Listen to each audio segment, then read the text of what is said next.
फिर एक बार आपका ये दोस्त आपके बीच में है।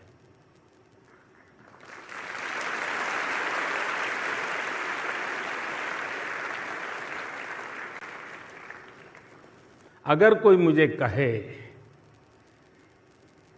कि ये सारे इतने कार्यक्रमों के बीच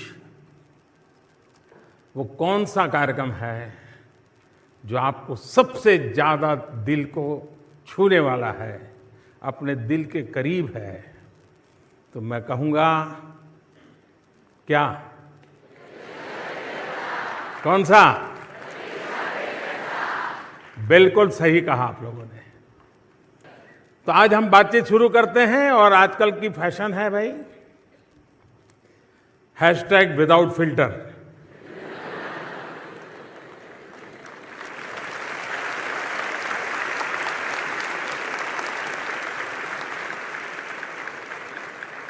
तो हमारे बीच भी हैशटैग विदाउट फिल्टर। जैसे आप अपने दोस्तों से बात करते हैं वैसे ही करेंगे, कोई बोझ नहीं, हल्की फुल्की बातें। गलती भी हो सकती है, मेरी भी हो सकती है, और मेरी होगी तो टीवी वालों को भी मजा आएगा। तो 2002 में भी आपने देखा होगा, भारत की टीम वेस्ट इंडीज खेलने गई थी। तो उस समय हमारे एक अच्छे बॉलर अनिल कुंबले, उनको एक बाउंसर से चोट आई और पूरा जड़बा टूट गया, काफ़ी पट्टियाँ वट्टियाँ बांध करके। और उसका पेन आप समझ सकते हैं, यहाँ जब चोट लगती है तो दांत में थोड़ा सा भी दर्द होता है, कितना होता है। अब स्थिति ये थी कि अनिल बॉलिंग कर पाएंगे कि नहीं कर पाएंगे, लेकिन उन्होंने दर्द की परवाह नहीं की, रोते नहीं बैठे। अगर वो न भी खेलते तो देश उनको दोष नहीं देता, लेकिन उन्होंने तय किया नहीं, मेरा जिम्मा है, ठीक है, दर्द होता है तो होता है, जितनी पट्टियां लगा सकते हैं लगाएं, मैदान में उतरे। और आपको पता होगा कि उस समय 12 लारा की विकेट लेना यानी बड़ा अचीवमेंट माना जाता था, और ब्राउन लारा की विकेट लेकर के उन्होंने मैच का पूरा चित्र पलट दिया। यानी एक व्यक्ति का संकल्प औरों को भी मोटिवेशन का कितना बड़ा कारण बन जाता है। ऐसी अनेक घटनाएं आपके सामने होगी जिसको देख करके आप तय कर सकते हैं कि मैं इमोशंस को मैनेज करने का मेरा तरीका, उस पर देखने का मैं कैसी तरीका है, उस पर निर्भर करता है। अगर इसको हमने कर लिया तो मूड ऑफ होगा, लेकिन फिर भी आप पल दो पल में उसको मैनेज भी कर लेंगे, और फिर आप उसी स्वस्थ मन से अपनी बात को आगे बढ़ा सकेंगे।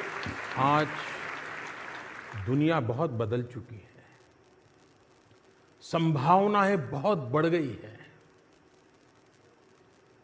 सिर्फ परीक्षा के अंक ही जिंदगी नहीं है।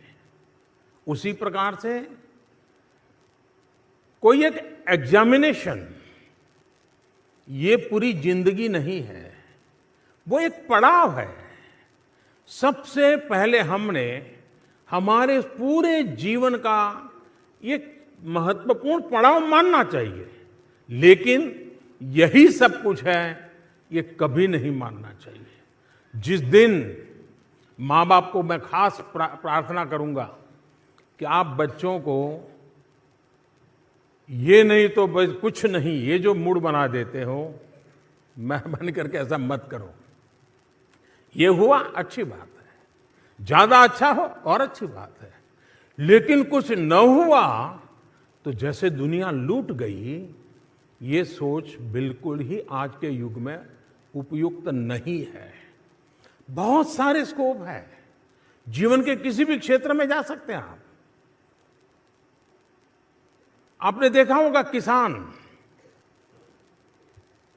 हो सकता है स्कूली शिक्षा बहुत कम हुई हो, लेकिन वो सीखता है, अनुभव करता है, टेक्नोलॉजी एडॉप्ट करता है, शिक्षा की अपने खेती की पद्धति बदलता है, आधुनिक करता है, जीवन को कितना बढ़िया बना देता है। और इसलिए मैं साफ कहूंगा कि परीक्षा का महात्म्य है, उसके बावजूद भी परीक्षा ही जिंदगी है, ये सोच से हमें बाहर आना चाहिए। जीवन में कई प्रवृत्तियां होती हैं, कई चीजें होती हैं, इसको लेकर के हम आगे बढ़ सकते हैं। जहां तक मोटिवेशन एंड डिमोटिवेशन का सवाल है, जीवन में शायद ही कोई ऐसा व्यक्ति हो जिसको इन चीजों से गुजरना न पड़ता हो। हर किसी को इस दौर से गुजरना ही पड़ता है, बार बार गुजरना पड़ता है। कभी कुछ करने के लिए बहुत मोटिवेटेड होते हैं, कभी एकदम से असफलता मिली तो डिमोटिवेट हो जाते हैं। अब आप देखिए चंद्रयान, आप सब रात को जाग रहे थे, हैं? चंद्रयान को भेजने में आपका कोई कंट्रीब्यूशन था क्या? नहीं था। लेकिन आप ऐसा ही मन लगा के बैठे हुए जैसे आपने ही किया है। किया ऐसा होता तक नहीं होता। और जब नहीं हुआ तो आप सब के सब साइंटिस्ट पूरा हिंदुस्तान एक प्रकार से डीमोटिवेट हो गया या नहीं हो गया था। आप सब रात को जाग रहे थे। कभी कभी विफलता हमको ऐसा कर देती है। तो मैंने कहा ऐसा करो यार, सबको बुलाओ। तो फिर जो बेचारे सो गए थे उनको बुलाया। मैंने कहा देखिए सुबह हमको जाना है, लेकिन हम कार्यक्रम बदल कर देंगे। सुबह हम जल्दी नहीं जाएंगे, देर से जाएंगे। और इन साइंटिस्टों को रात के 3 बज गए हैं, लेकिन क्या सुबह 7, साढ़े 7, 8 बजे इकट्ठे हो सकते हैं क्या? मैं मिलना चाहता हूँ। और इसलिए मैं सुबह उन साइंटिस्टों को फिर से इकट्ठा किया, मेरे भाव मैंने व्यक्त किए, उनके परिश्रम को जितनी सराहना की जा सकती है की, देश के सपनों की बातें की।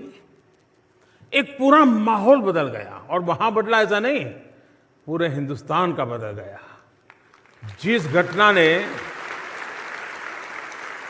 कहने का मतलब ये है कि हम विफलताओं में भी सफलता की शिक्षा पा सकते हैं। हर प्रयास में हम उत्साह भर सकते हैं। और किसी चीज में आप विफल गए, इसका मतलब ये है कि अब आप सफलता की ओर चल पड़े हैं। मैं भी आपसे चाहूंगा कि टेक्नोलॉजी को अपने जीवन के विकास में एक साथी के रूप में जोड़ दीजिए आप, लेकिन जिंदगी का हिस्सा टेक्नोलॉजी मत बनने दीजिए। जिंदगी का हिस्सा।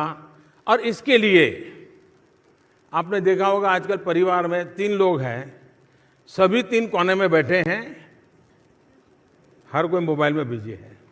देखिए एक काम आप जीवन में तय करेंगे, पर डे इतना समय मेरा 1 घंटा 2 घंटा केयरफुल, जो मैं खाली हूं, लेकिन मैं अपने आप को टेक्नोलॉजी से दूर रखूंगा।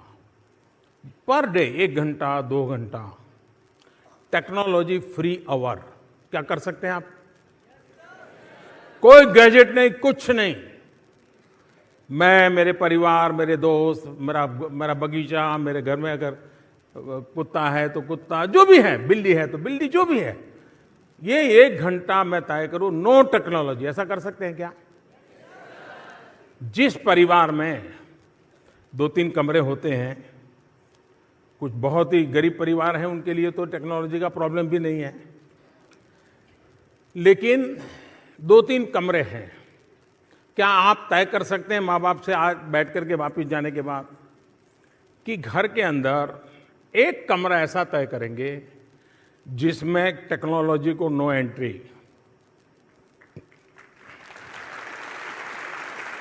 तो एक प्रकार से मैं टेक्नोलॉजी के अतिशय महात्म्य भी देता हूं, एट द सेम टाइम मेरे भीतर का इंसान रोबोट न बन जाए, इसकी भी चिंता करता हूं। और इसलिए दोनों को बैलेंस बना करके चलने के कुछ तरीके हैं जो मैंने आपको बताए हैं। अगर आप कोई एक्स्ट्रा एक्टिविटी नहीं करते हैं, आप एक बिल्कुल रोबोट की तरह जो सॉफ्टवेयर आपके अंदर डाला है उसी प्रकार से सुबह से शाम करते रहोगे तो आप रोबोट बन के रह जाओगे। क्या हम चाहते हैं कि मेरा देश का नौजवान रोबोट बन जाए? नहीं चाहते। हमारा नौजवान ऊर्जा से भरा हुआ, सपनों को लेकर चलने वाला, साहस सामर्थ्य दिखाने वाला, ये अगर नहीं होगा तो कुछ नहीं होगा। और इसलिए हमने अन्य गतिविधियां, एक्टिविटी, उसमें उदासीन कभी नहीं रहना चाहिए। ये ठीक है, समय का मैनेजमेंट करना चाहिए, संतुलन करना चाहिए, लेकिन उस एक्टिविटी यानी बिल्कुल बेकार, सब बर्बाद हो जाएगा, ये नहीं होना चाहिए। एक समय था जब अवसर बहुत कम थे तो लगता था भाई एक बार किताबों की दुनिया से आगे बढ़ जाऊं तो रास्ते खुल जाएंगे। आज ऐसा नहीं है, आज अवसर बहुत है और इसके लिए अगर हम कोशिश करें, हम प्रयास करें तो हम अवश्य परिणाम प्राप्त कर सकते हैं। अगर आप स्कूली जीवन में विविधताओं भरे जीवन को कसने का आदत बनाते हैं तो आने वाले जीवन में ये बहुत उपयोगी होता है। जितना क्लासरूम में पाई हुई शिक्षा का महत्व बन जाता है, उतना ही 35-40 साल की उम्र के बाद ये अन्य चीज़ों से अपने आप को जो कसा हुआ है वो जीवन जीने के लिए बहुत काम आता है। और इसलिए एक को दूसरे का दुश्मन नहीं मानना चाहिए, एक दूसरे को नुकसान करना ऐसा मत मानना चाहिए।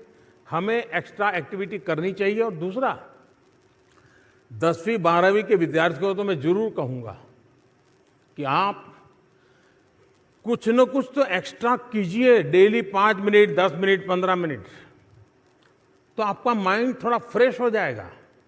आप उसी में लगे रहोगे, किताब ये बस एक एक चीज 10-10, 20-20 बार करते रहोगे तो आप बिल्कुल बन जाओगे। तो ऐसा बिल्कुल मत होने दीजिए।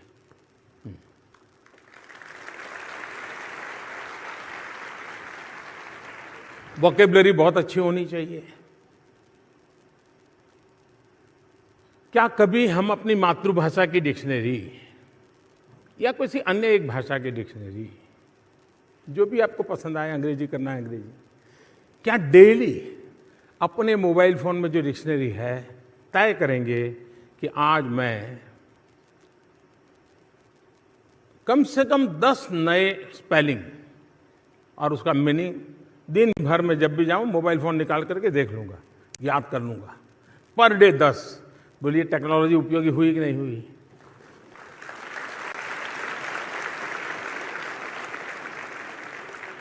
माँ बाप ने भी ये सोचना चाहिए, टीचर्स ने भी सोचना चाहिए, उनको अंदाज होना चाहिए कि जिस स्टूडेंट के साथ या जिस बच्चे के साथ हम व्यवहार कर रहे हैं उसकी कैपेबिलिटी कितनी है।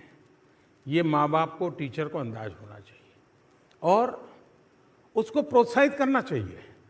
मैं माँ बाप को यही कहूँगा कि आप, बच्चे बड़े हो गए हैं ये स्वीकारिए। ऐसा नहीं कि अब भी वो तो 3 साल का है, भले 12वीं में पढ़ता है, ऐसा भी नहीं। बच्चा बड़ा है वो स्वीकार कीजिए, लेकिन खुद को आप, जब वो 3 साल के 4 साल के बच्चे थे तब जो आपकी साइकी थी उनको मदद करने की, उसको जीवन भर जिंदा रखिए।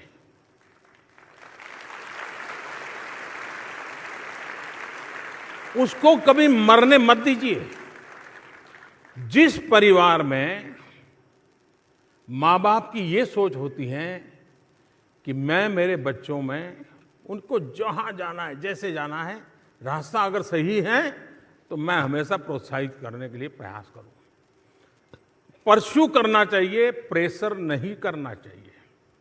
जितना ज़्यादा प्रोत्साहित करोगे उतना परिणाम ज़्यादा मिलेगा, जितना प्रेशर करोगे उतनी समस्या को बल मिलेगा अब माँ बाप को तय करना है, टीचर को तय करना है कि हमें समस्या को बल देना है कि प्रोत्साहित करके उसको ही शक्ति में परिवर्तित करना है।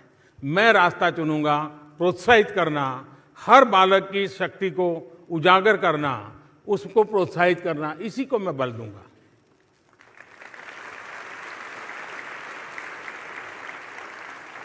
दिन भर का काम, थकावट, अलग अलग मन के अंदर कुछ घटनाएं, पूरा दिन बीतता है, ये चीज़ें धीरे धीरे जुड़ जाती हैं और होते होते आप कल्पना कर सकते हैं कि आपका माइंड, आपकी मनस्थिति कितनी एंगेज होगी शाम के समय। और रात को अगर आप पढ़ने के आग्रही हैं तो सोचिए, क्या सचमुच में आपका बिल्कुल मन एकदम खाली होगा क्या? नहीं होगा। प्रीऑक्यूपाइड बहुत सी चीज़ें होगी, बहुत सी चीज़ें भरी पड़ी होगी और दिन भर की घटनाएं होगी तो उसका एक्शन रिएक्शन भी मन में चलता होगा। और इसलिए संभव है कि रात को आप उतना फोकस न कर पाते हो। संभव है, सबके लिए सत्य नहीं हो सकता, लेकिन ये सत्य है कि गहरी नींद के बाद, और मैं तो नहीं कहूँगा कि 3 बजे उठ करके पढ़ो, वरना फिर आप माँ को उठाओगे, माँ 3 बजे उठना है, चाय पिला दो। लेकिन एक रीजनेबली सुबह सूर्योदय के पहले अगर तैयार हो करके पढ़ना शुरू करते हैं तो पूरी तरह आप बिल्कुल मन से एकदम तंदुरुस्त होते हैं। जैसे बारिश के बाद आसमान कैसा साफ नजर आता है, वैसा मन भी होता है। अब आप सोचिए कि उस समय जो आप पढ़ेंगे वो ज़्यादा रजिस्टर होगा कि नहीं होगा। और इसलिए हमारे यहाँ अनुभव से ऐसा माना गया, और दुनिया में भी शायद माना गया है, मेरे पास कोई साइंटिफिक एनालिसिस तो नहीं है, लेकिन जो माना गया है और जिसमें मेरा भी विश्वास है कि सुबह बहुत ही उत्तम कालखंड होता है, फ्रेश होते हैं, थकान नहीं होती है और अध्ययन से ही शुरू करते हैं तो ज़्यादा अच्छा रहता है। लेकिन मुझे नहीं लगता है कि ज़्यादातर विद्यार्थियों का प्रॉब्लम ये है। जरूरी नहीं है कि आपको रात को पढ़ना है या सुबह पढ़ना है।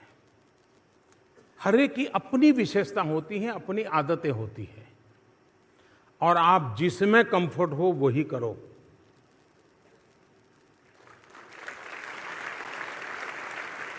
मैं फिर एक बार एचआरडी मिनिस्ट्री का हृदय से अभिनंदन करता हूं। मैं देश भर के स्कूलों का धन्यवाद करता हूं, विशेष करके सभी टीचर्स का धन्यवाद करता हूं। मैं सभी अभिभावक का धन्यवाद करता हूं कि उन्होंने लगातार इस परीक्षा पर चर्चा, इस कार्यक्रम को सफल बनाने में बहुत बड़ी मदद की है।